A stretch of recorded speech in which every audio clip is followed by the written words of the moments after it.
గ్రామస్తులారా, మధ్యాహ్న కాల సమయమందు ఎండ ఇంత తీవ్రంగా ఉంటే వీళ్ళు ఏంది, వీళ్ళకి చెమటలు వస్తలేవా, మా వీధులలో ఎవరు వీళ్ళు పాటలు పాడేది అని మీకు ఆశ్చర్యంగా ఉందేమో. మునిగెలమేడు గ్రామస్తుల కొరకు ఒక గొప్ప శుభవర్తమానాన్ని తీసుకొని వచ్చినామండి. దేవుడు సాక్షాత్తు మానవుడుగా ఈ లోకానికి వచ్చినాడు. మన భారతదేశంలో అనేక సాంప్రదాయాలు, అనేక అలవాట్లు, అందరికి కోరిక ఏంటంటే ఏ దేవుని కావాలి అని చాలా మంది కోరుతా ఉంటారు. మానవులు దేవుళ్ళని చెప్పుకొని వేరే వాళ్ళ ద్వారా ఆరాధించబడాలి అని కోరుతా ఉంటారు. కానీ ప్రియమైన వాళ్ళారా, ఈ రోజు మధ్యాహ్న కాల సమయమందు సాక్షాత్తు దేవుడే మానవ స్వరూపాన్ని ధరించి వచ్చాడని లోకానికి ఈ సంగతి విన్నారా? ఎందుకు దేవుడు ఈ లోకానికి రావాల్సి వచ్చింది? ఎందుకంటే మానవాళి పాపము అది ఒక చాలా స్థాయికి చేరుకున్నది. మానవుడు పాపంలో జన్మించి ఉదయం నుంచి రాత్రి వరకు పాపంలో జీవిస్తూ నరకానికి పాత్రుడై ఉన్నాడండి. ఏ దినము నరకానికి వెళ్ళి ఆ దారిలో ఉన్నారు. మన ప్రియమైన వాళ్ళారా, ఎండను చూచి ఎదురుగా ఉన్న తలకు బట్ట చుట్టుకొని వెళ్తా ఉంది. మన తల్లిదండ్రులు పిల్లలు ఎండకు తిరుగుతుంటే వారికి టోపీ కొనిస్తారు. ఎందుకంటే వారి పైన ఉన్న ప్రేమ అనురాగాన్ని బట్టి. మరి దేవుడు పాపాన్ని బట్టి మానవులంతా నరకానికి వెళ్తుంటే ఏం చేశాడని ప్రశ్న వస్తుండొచ్చు.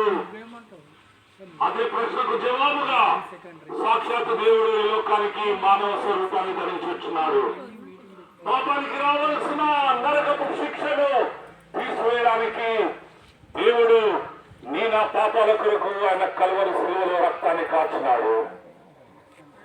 ఏ దేవుడండి ఈ లోకంలో తన రక్తాన్ని కార్చినాడని మీరు అనుకుంటున్నారేమో. ఒకసారి చరిత్ర తిప్పి చూస్తే దీని క్రీస్తు శకము 2024 సంవత్సరం అంటారు. ఎందుకో తెలుసా?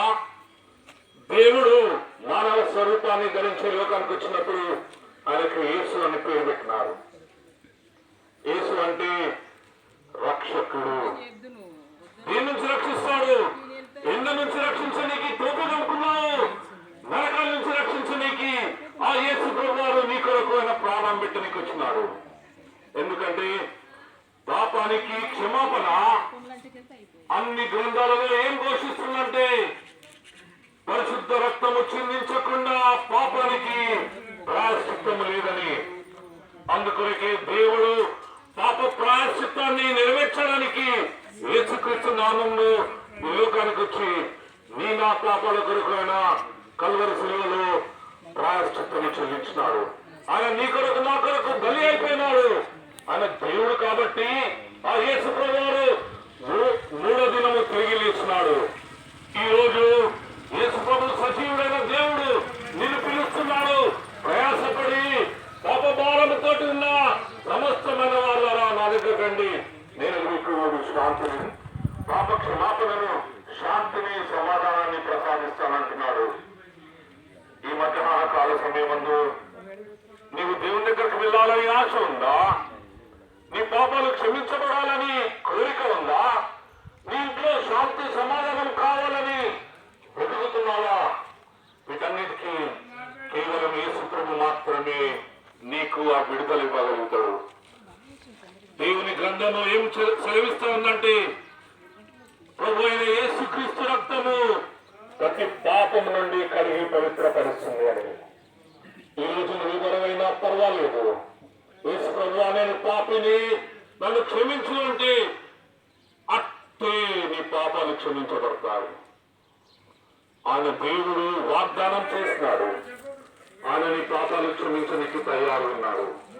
నీ మనసులో ఒక ప్రార్థన చేయి, ప్రభువా నేను పాపిని, నన్ను కరుణించు అని ఒక ప్రార్థన చేస్తే నీ మనసు ప్రార్థన వింటారు.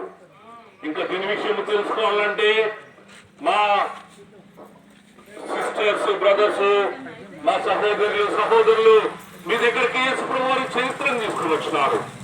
దాన్ని తీసుకోండి, చదవండి. ఇంకా దాని విషయము యేసుప్రభు విషయం ఇంకా ఎక్కువగా తెలుసుకోవచ్చు. మీకు సమీపంలో ప్రతి వారం ఆదివారము ఆ యేసుప్రభు ఆరాధన జరుగుతూ ఉంటుంది. మీరు ఎవరైనా పర్వాలేదు, మీరు రండి. బేతేలు ప్రార్థన మందిరము, మీరు రండి. యేసుప్రభు మాటలు వినొచ్చు, ఆయనను ఆరాధించవచ్చు. మీ కొరకు ప్రార్థన చేసి వెళ్తాం.